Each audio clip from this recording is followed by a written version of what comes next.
Hey guys, so I've been playing for a while now and I wanted to point out a few tips that have helped me stay alive in combat. Some I've stumbled upon randomly and some I didn't even realize existed until I unlocked them.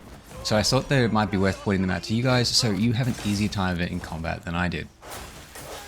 So the first tip I wanted to mention this time is kind of a bonus tip because it's really just essential to the gameplay, and that is to invest a few points in stamina pretty early on. Stamina is used for a whole bunch of traversal mechanics, but it's also used in combat.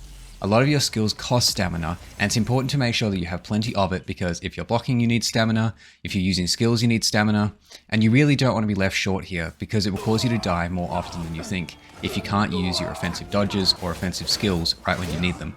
So definitely recommend starting by investing a few points here, not even just for combat, but also for traversing around the world. When it comes to running, climbing, or gliding, these all cost stamina. Okay, so setting the theme for the video, the first skill I will point out to you guys is the armed combat skill. Any melee style build will need to invest in this at some point because it's absolutely essential in order to upgrade the base damage that you guys are doing with your auto attacks.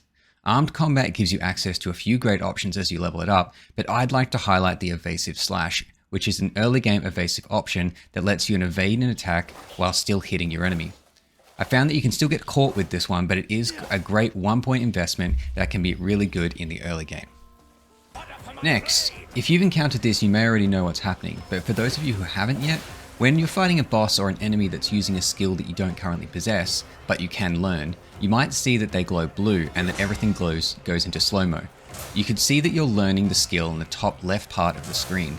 If you manage to avoid damage while you're in this slow-mo state, you actually gain progress on learning that skill. You can see I picked up the evasive roll skill here. This boss fight was also the first time this happened for me in combat, so I didn't understand what was going on at first, but it's you learning a new skill.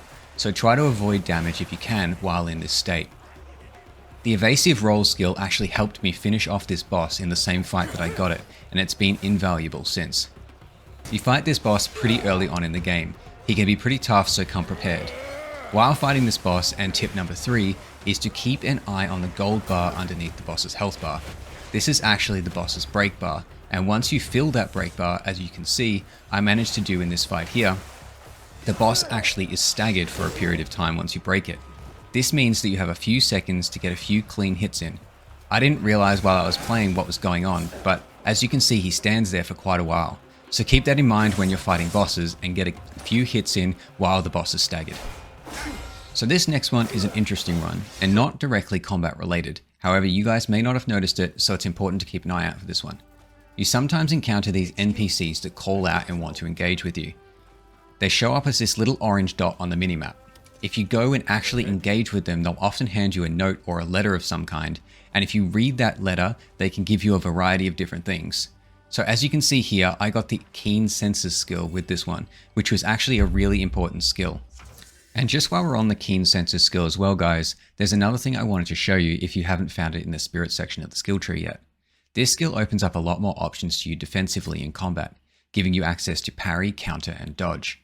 So obviously you get the dodge skill by default when you start the game, but this version feels a bit sluggish. What this new dodge skill does is that it allows you to dodge just before being hit in combat, giving you access to a third variety of dodge skill to use. First, we have the evasive roll we unlock on the earlier boss fight, the evasive slash, and now this timed dodge. Next, we have the parry skill.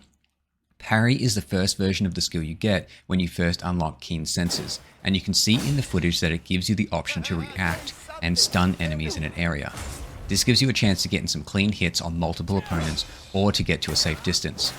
And then finally you get access to counter. This is a bit more offensive and difficult to time, but it's basically just attacking right before your enemy hits, damaging and staggering them. I haven't had much practice with this one, and I honestly don't know if it staggers bosses, so just be careful with this one. Second last one I have for you is to not spam your dodge in combat. I know this is a hard habit to get out of, but there are actually 2 good reasons for this.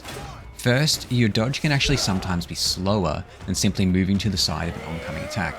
As you can see in the footage, when I dodge I get hit, and when I just sidestep I actually avoid these attacks. Secondly, if you spam the button, you only do a half dodge, taking a small step in that direction. If you only press the button once, however, you get a longer dodge roll, which can move you a lot further out of harm's way and help you avoid attacks easier. Final tip for you today, guys, and this is about prepping for combat. Most of you are probably already aware of cooking to make healing items. You do get a lot of these at the start of the game, but make sure you stop when you get a chance to top up your meals so you don't get left without healing items in a tricky situation.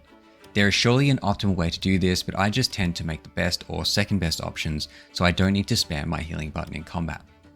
Lastly, the thing I didn't discover for quite a while was the Grindstone and Anvil.